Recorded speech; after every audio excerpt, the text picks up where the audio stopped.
हरे Krishna Radhe Radhe. Friends, कोई भी मनुष्य चाहे जितना मर्जी कितना भी धनवान क्यों ना हो जाए, कितनी ही विद्वान क्यों ना हो जाए, कितना ही सुंदर और ऐश्वर्य युक्त क्यों ना हो जाए, लेकिन अगर उसके अंदर भगवान के प्रति भक्ति नहीं है और अहंकार है तो उसका सर्वनाश आज नहीं तो कल अवश्य ही होगा। और यही संदेश हमें देता है दशहरा पर्व। वही दिन जब भगवान श्री रामचंद्र जी ने रावण का संहार किया था और भगवान श्री रामचंद्र जी के विजय उत्सव के रूप में हम इस दशहरा पर्व को मनाते हैं। और ऐसा ही विशेष दिन बस एक दो दिन में आने ही वाला है। तो चलिए आज के इस वीडियो में हम जानते हैं कि इस बार दशहरा पर्व कौन से दिन आ रहा है, इस दिन के शुभ मुहूर्त कौन से हैं और दान देने का समय क्या है और किस समय रावण दहन किया जा सकता है, मतलब क्या विधि, क्या तिथि है, समय क्या है। तो आइए आज इस वीडियो में आरंभ करते हैं। वैदिक पंचांग के अनुसार इस बार दशहरा पर्व आ रहा है 2 अक्टूबर 2025 दिन गुरुवार के दिन अश्विन मास के शुक्ल पक्ष की एकादशी तिथि को 1 अक्टूबर शाम को 7:01 से शुरू हो जाएगी। उसका समापन दोपहर को 2 अक्टूबर शाम को 7:10 पर है।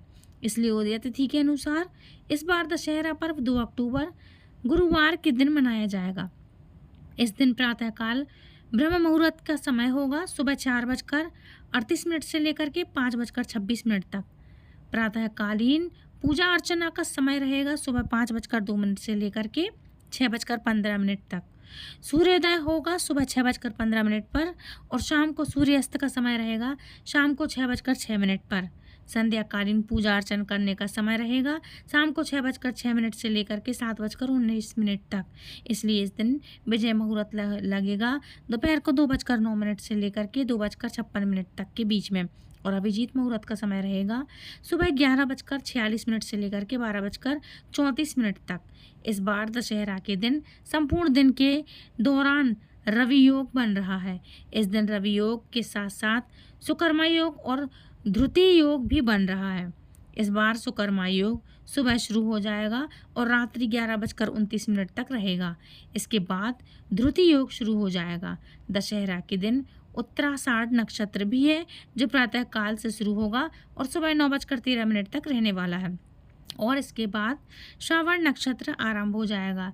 श्रवण नक्षत्र संपूर्ण रात्रि तक रहने वाला है और दशहरा के दिन शास्त्र पूजन करने का समय रहेगा दोपहर को 2:19 से लेकर के 2:56 तक। इस अवधि में शस्त्र पूजन करने से विशेष पुण्य फल प्राप्त होता है। दशहरा के अवसर पर रावण दहन का आयोजन भी किया जाता है और यह रावण दहन प्रदोष काल में करने का विधान आता है। और शास्त्रों के अनुसार जब शास्त्रों के अनुसार प्रदोष काल की जब शुरुआत होती है तभी सूर्यास्त के बाद होती है इसकी शुरुआत। तभी इस बार दशहरा के दिन सूर्यास्त का समय रहने वाला है शाम को 6:06 पर और इसके बाद प्रदोष काल आरंभ हो जाएगा। तो इस समय आप अपने कार्य कर सकते हैं। तो चलिए, रावण दहन का समय इस बार रहेगा शाम को 6:06 के बाद। उसी समय से रावण दहन करना शुभ रहेगा। दशहरा एक पर्व नहीं अपितु भगवान श्री राम की राक्षस राज रावण पर विजय और बुराई पर अच्छाई की विजय का प्रतीक माना जाता है। उसका उत्सव मनाते हैं लोग। इस पर्व को संपूर्ण भारत में संपूर्ण वैदिक संस्कृति और सनातन धर्म के भाई बहनों द्वारा अत्यंत प्रिय त्यौहार माना जाता है और अच्छे से खूब धूमधाम से मनाया जाता है। कई मंदिरों में विशेष पूजा, होम, यज्ञ, हवन इत्यादि करवाए जाते हैं। कई स्थानों पर रामायण और रामलीला का आयोजन होता है, उनकी चौपाइयों का आयोजन होता है, सुंदरकांड का आयोजन होता है जिसमें रामायण के कुछ अध्यायों की झांकियाँ दिखाई जाती हैं, उसके पाठ भी होते हैं। कई स्थानों पर दशहरा के मेले लगते हैं और अंतिम दिन रावण का पुतला जला करके प्रभु श्री राम की जय जयकार के साथ इस दशहरा पर्व की समाप्ति होती है और जय श्री राम के नारे लगाए जाते हैं।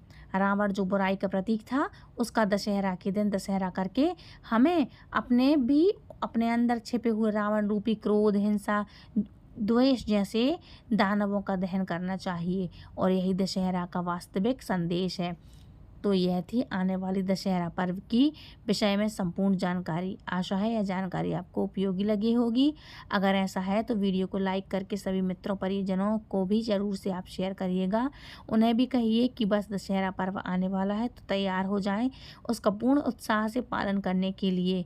और हम आपसे मिलेंगे दशहरा पर्व से जुड़ी हुई और पौराणिक कथाओं के साथ बहुत जल्दी आपके अपने चैनल कृष्णा मैजिक VIP पर। तो फ्रेंड्स, दूसरों को शेयर करें, please like share and subscribe. और हरे कृष्णा, हरि बोल और खूब अच्छी तरह से ये पर्व मनाएं। जय श्री राम।